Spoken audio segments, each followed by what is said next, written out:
మిమ్మల్ని ప్రేమించేవారు ఎవరైనా ఉన్నారా? లేరా? ప్రేమ కరువయిందా? నేను వీరు ప్రేమిస్తారు అనుకుంటే నన్ను ద్వేషిస్తున్నారు అనుకుంటున్నారా? తల్లిదండ్రుల ప్రేమ మీకు కరువైపోయిందా? లేదు, పిల్లల ప్రేమ కరువై అల్లాడుతున్నారా?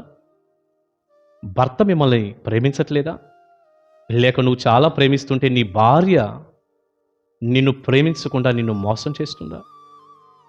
స్నేహితులు నాకున్నారు అనుకొని ఎంతో నేను సహాయం చేశాను, వారి యొక్క ప్రేమ కూడా నాకు దక్కలేదు అనుకుంటున్నావా? నిన్ను ప్రేమించే బంధువులే లేకుండా పోయారా?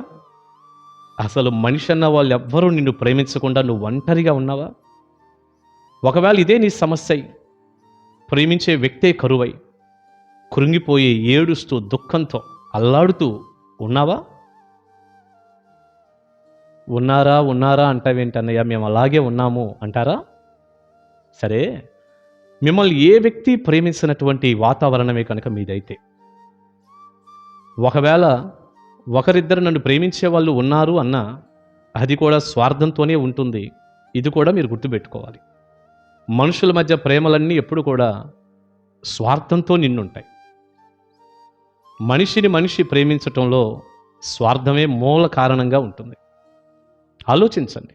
ఏదో బెల్లం ఉన్నప్పుడు చీమలు వచ్చేసినట్టుగా నీ దగ్గర వారికి ఏదైనా లాభం దొరుకుతుంటే, మంచి భోజనం దొరుకుతుంటే, డబ్బులు ఏదైనా నువ్వు సహాయపడుతూ ఉంటే, నీ చుట్టూ తిరిగి నిన్ను పొగుడుతూ ఎంత ప్రేమించినట్టుంటారో, అదేమీ దొరకకపోతే, నీవే కష్టంలో నష్టంలో ఉంటే వారి ముఖం కూడా నీకు చూపించరు. మనుషుల మధ్య ప్రేమ ఇలాగే ఉంటుందిగా.